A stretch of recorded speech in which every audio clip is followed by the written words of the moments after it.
Bom dia a todas e todos. Hoje é dia 4 de março e nós estamos no nosso segundo podcast, né? E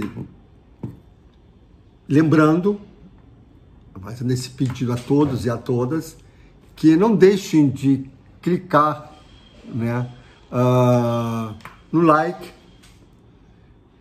se gostaram, claro, e de compartilhar esse podcast nas suas redes sociais. Isso é fundamental para nós mantermos, né, essa experiência nossa com o Made in Brasil.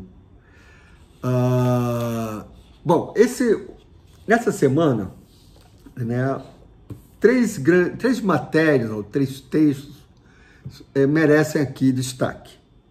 O primeiro é a respeito da saúde mental em Trieste em risco. Trata-se de uma carta escrita por Roberto Medina, ex-diretor do Departamento de Saúde Mental de Trieste, né? E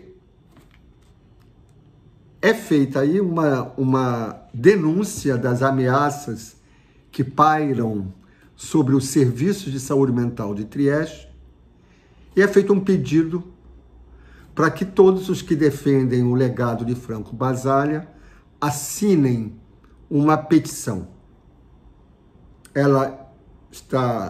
O link para essa petição se encontra no final da carta do Medina e, por favor, não deixem de assiná-la. É fácil e muito rápido. Tá?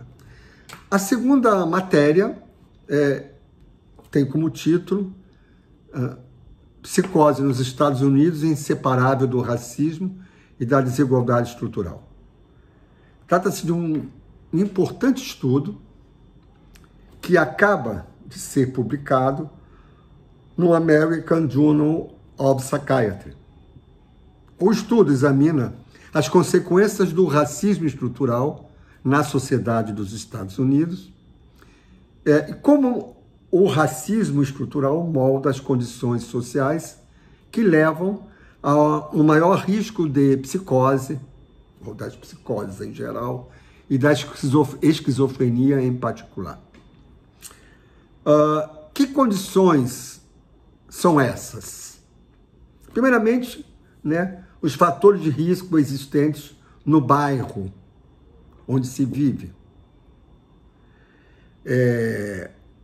O foco principal do estudo, né, é o racismo estrutural com respeito aos afro-americanos, né? Os Estados Unidos tem uma história como a nossa, semelhante à nossa, no sentido de foi uma sociedade escravocrata. Então, a população afro-americana, ela, em geral, vive em áreas sociais marginalizadas, socialmente marginalizadas, pobres condições de moradia, áreas mais sujeitas aos altos níveis de criminalidade, ou a altos níveis de criminalidade, a violência policial, a escolas com piores condições materiais e mesmo de ensino, né? E de acesso à universidade, etc. Outros fatores muito importantes são os traumas, né? Os traumas individuais, mas também os traumas coletivos. Portanto, muitos desses traumas são transgeneracionais, né? O movimento do Black Lives Matter é eloquente, né? Todos acompanharam pela grande imprensa o que se passou né, o que vem se passando, as manifestações, por exemplo, após a morte do George Floyd, a forma como ele foi assassinado, né, a violência policial, que é comum, né? Então, o artigo vale a pena ser lido, né? Conhecer os detalhes da pesquisa. No blog, na nossa postagem, no Medium Brasil, a gente, como sempre, faz um resumo da matéria, do artigo, mas quem tiver poder, quem tiver interesse, vale a pena sempre ler o artigo original, né? A gente sempre coloca o link, basta clicar e acessar o periódico, né? O artigo original lá no periódico. Tá? Vale a pena. A realidade brasileira, né? O racismo estrutural no Brasil, ele certamente é muito mais grave ainda do que dos Estados Unidos, com as consequências das mais nefastas possíveis. A maioria da sociedade brasileira ela é afrodescendente, é negra e afrodescendente, e nós temos uma desigualdade estrutural. Talvez estamos quase que os campeões do mundo, né? Do mundo inteiro, em termos de desigualdade socioeconômica, cultural, né? Que são desigualdades estruturais. Então, é interessante como é que isso daí leva a transtornos, né? Cria condições para transtornos, os ditos transtornos psiquiátricos e, muito particularmente, as psicoses. Bom, o terceiro artigo que vale a pena ser destacado, e eu vou reservar mais tempo aqui, foi escrito por mim. Eu estou escrevendo uma série de blogs a respeito da reforma psiquiátrica brasileira. E eu, como digo, particularmente nesse último, há que se ter coragem para repensar e desaprender muita coisa que a gente tem como certo, como verdade, como já dado. Tá? O primeiro blog girou em torno de uma questão que eu acho da maior importância. Não sei se vocês pensam assim, mas eu acho que, se não, deve começar a fazer parte da nossa pergunta, a pergunta de todos. Por que no Brasil nós não temos movimentos organizados de ex-usuários ou sobreviventes da psiquiatria? Por quê? O segundo blog girou em torno da questão como é possível a reforma psiquiátrica, nós, brasileiros, convivermos com a internação involuntária, com o fato de que um médico, um psiquiatra, possa determinar a internação de qualquer um. Né? Isso está por lei. E são muitos que estão internados, que são internados involuntariamente, e que não são poucos aqueles que já estão anos na condição de internação involuntária. O terceiro blog, na semana passada, foi a questão da reforma psiquiátrica não ter feito uma mudança, né, depender do diagnóstico psiquiátrico, não ter feito uma mudança disso aí. Certo? E hoje, né, nesse último blog, a questão de é possível que construísse alternativas ao DSM e ao CID. Então, eu tomo como referência o documento produzido pela Divisão Clínica da Sociedade Britânica de Psicologia e que foi publicado, né, em janeiro de 2018. Nós, aqui no Brasil, tivemos oportunidade já de ter entre nós uma das autoras desse documento, que é a colega, a psicóloga, a doutora Lucy Johnstone. Ela esteve aqui no terceiro Seminário Internacional A Epidemia das Drogas Psiquiátricas, e você pode encontrar no post os links da apresentação dela, o link para o documento, né, que está na página da Sociedade Britânica de Psicologia. Você vai encontrar o documento, o link aí. Bom, então eu começo a analisar. Esse blog é o primeiro que eu vou analisar, então, esse grande documento, né? O original tem mais de 400 páginas. E para não ficar muito enfadonho, estou dividindo, né, a apresentação desse documento, que na verdade é uma apresentação mesmo. O documento não é meu, então eu faço um resumo, eu pinço, copio, colo, comento, né, mas o documento não está ali, tá acessível a qualquer um de vocês. O importante é o seguinte: a gente pode ter algo alternativo ao DSM-CID, algo confiável, né, e seguro para a sociedade.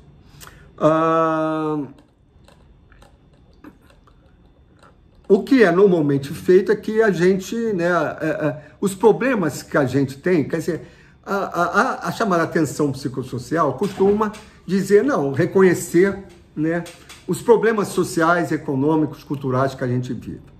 Né? Existe uma literatura enorme associando esses o ambiente social, as condições, os fatores do ambiente social e os transtornos psicológicos, transtornos psiquiátricos.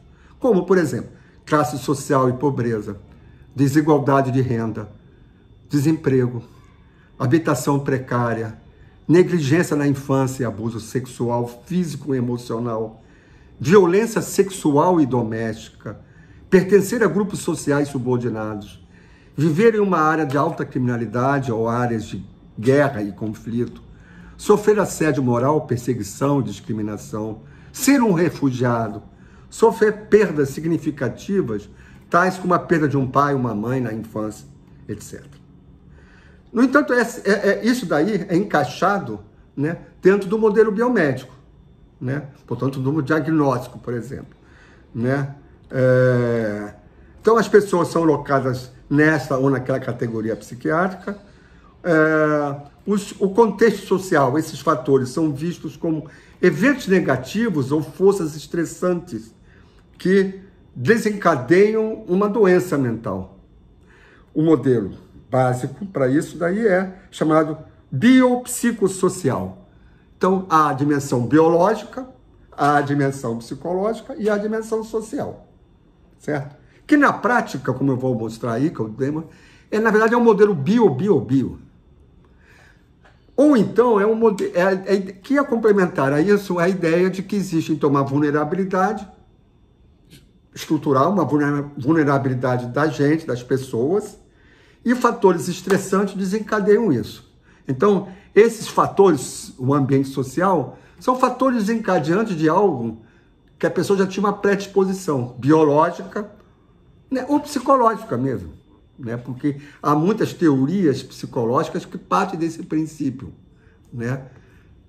Então, isso daí é analisado, né, e o documento da Sociedade Britânica de Psicologia não se baseia justamente nisso aí, né. E aí eu acho importante, assim, quais são as principais questões da abordagem, certo? A primeira é: o que aconteceu com você?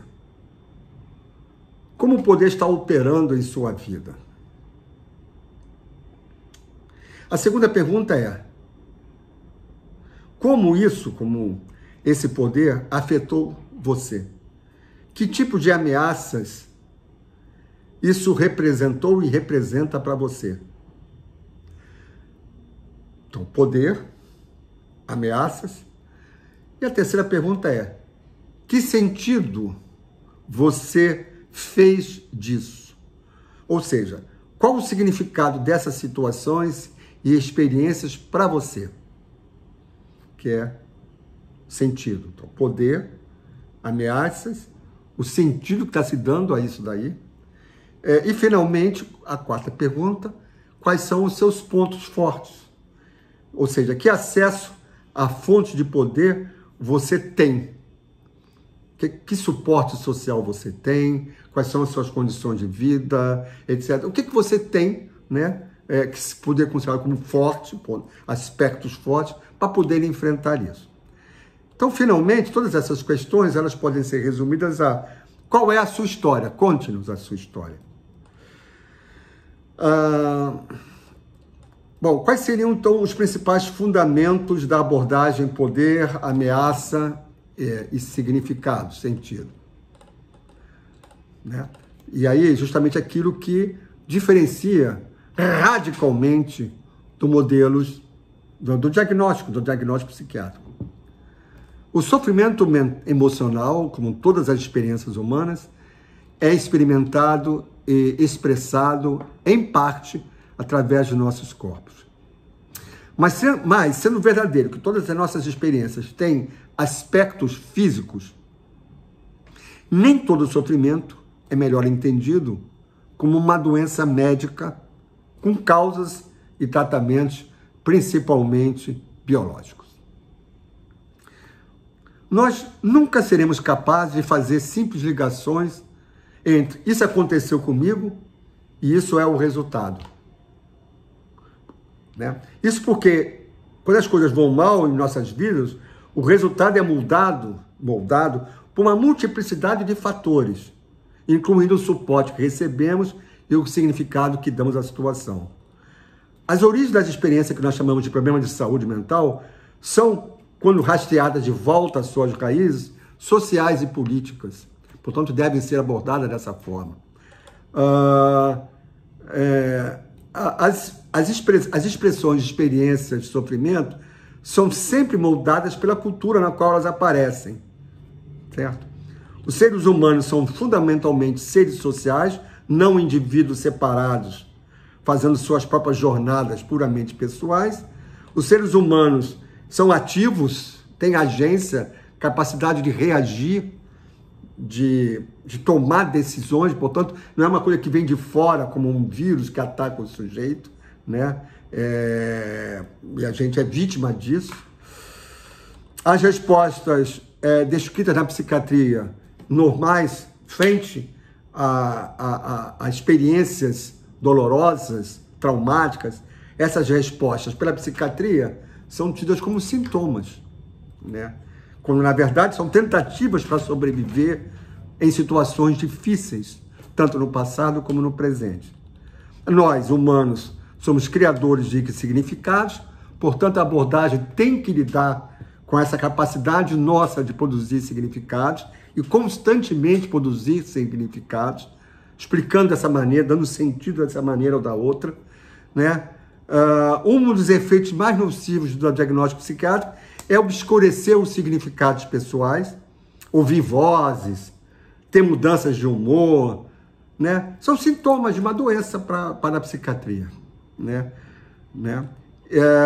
E finalmente, que histórias e narrativas de todos os tipos podem substituir o diagnóstico psiquiátrico. Rápido, mas vale a pena ler a matéria, aconselho, porque, claro, os detalhes estão no texto.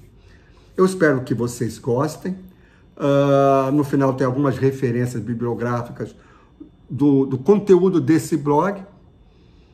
E aguardem para o próximo, né, semana que vem, onde eu vou dar continuidade à apresentação dessa abordagem proposta pelos colegas da Sociedade Britânica de Psicologia.